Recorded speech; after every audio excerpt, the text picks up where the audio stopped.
We're now in the final patch of Season 14, with just under a month left to grind our way through the ranks before the season officially ends on January the 7th, right before the Noxian invasion takes over the Rift with Season 2025 Act 1. This patch is all about minor tuning, with various S-tier picks being hit and some obvious weaker picks being buffed. So let's go over our predictions for the tier list with all these changes. There are still plenty of picks that do feel a bit forgotten about right now though, so let's hope we see them in the patch notes in early 2025. The biggest change of this patch though is the Viktor update, with a shiny new appearance straight from Arcane and a few changes to his kit, but more on that later. Let's start off with the top lane then, and here we have nerfs to Ambessa, Dr. Mundo and Riven, and buffs to Rumble, as well as a few changes to Poppy. Ambessa has been super OP recently, and a large part of this is she just doesn't really have the most obvious weaknesses. She has insane mobility, amazing damage, strong power spikes, great survivability, and yeah, it's expected to see some nerfs here.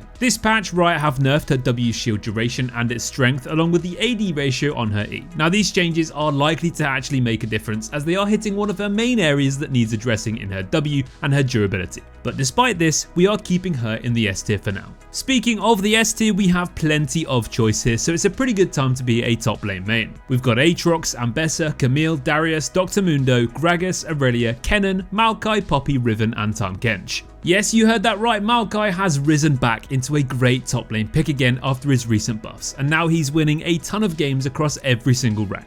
He's got tons of CC to set up ganks, he can create dives without too much counterplay, he can also outplay enemy tower dives too, making him fantastic as a weak side pick, and his engage and initiation scales really well into any games, making him useful no matter what happens and how far behind he may become. If you want to see the best Maokai top lane builds, then head to our website by clicking the link in the description and import his build straight into your client and champ select. Riven's nerfs to her E shield aren't going to move her down from the S tier just yet, and Poppy and Mundo also stay up here too. But let's see how these changes pan out over the weekend.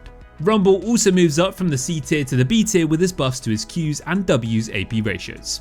Into the jungle next, and here we have nerfs to Elise, Graves and Talon, buffs to Master Yi and some changes to Warwick. Graves has been dominating the jungle over the last few months, so it's been quite surprising that he's not already been nerfed by this point. Riot have nerfed his Q's bonus AD ratio, bringing it down slightly, which although it will help, probably won't be enough to quite dethrone him just yet.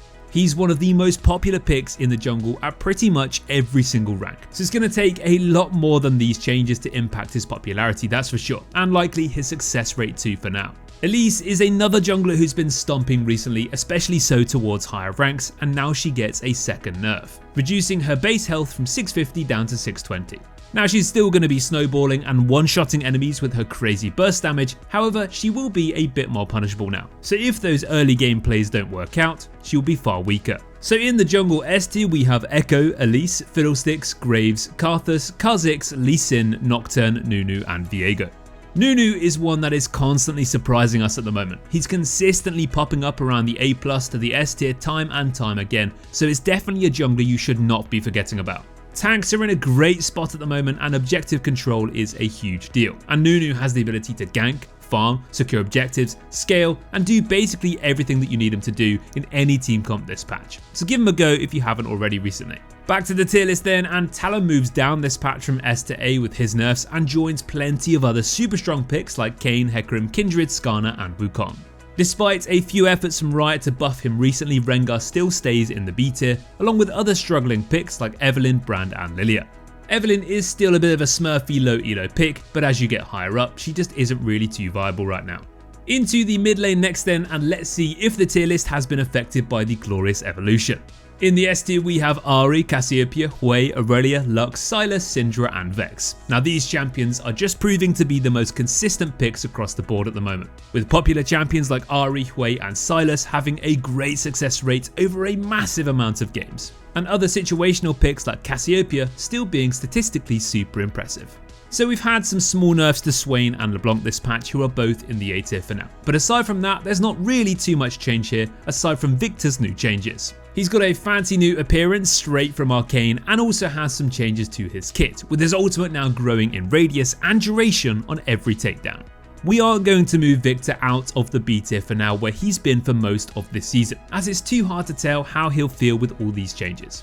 So let's reassess next week with our updated tier list video there and see how he's getting on. Viktor is all about scaling. He doesn't have that much impact in the early game, but as games progress he can pump out an insane amount of damage and can really prove his worth. He has had a few buffs since his initial changes on the PBE, so let's see how he gets on. Back to the mid lane tier list though, and in the A tier we have tons of popular choices. We've got high elo picks like Qiyana and Orianna. We've got one trick champions like Katarina and Vel'Koz who are all seriously strong in the right hands, as well as picks like Yasuo and Yone because they're pretty much played in every single elo.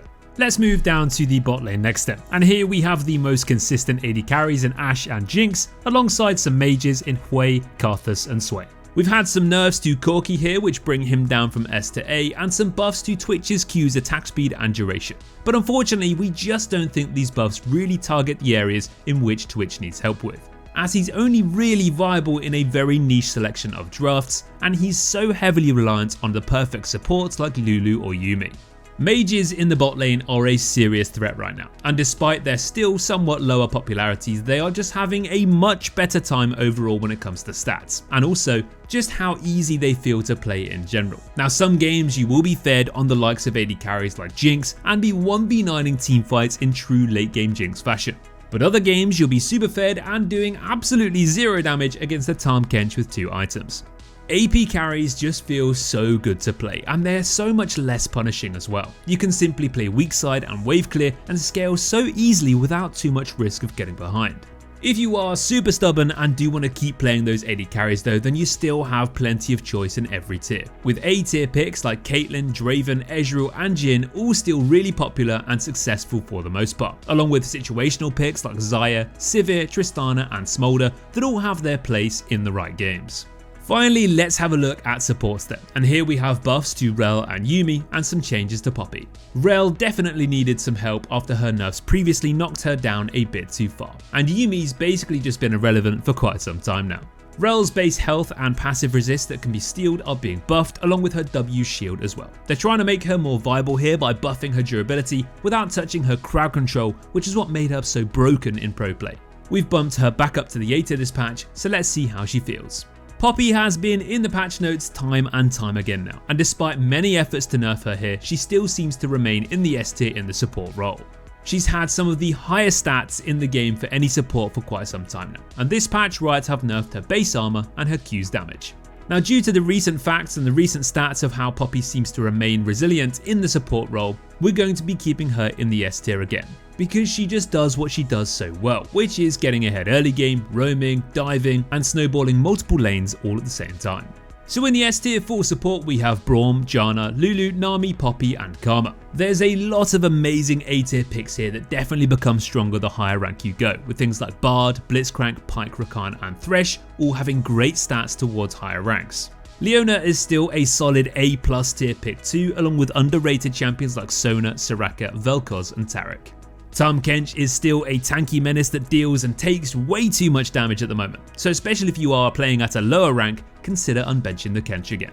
And that's going to bring us to the end of our quick predictions for patch 1424's tier list. We'll be back in a few days with an updated tier list video, so make sure you check back here for that one and head to our website for all of your builds, runes, guides and more.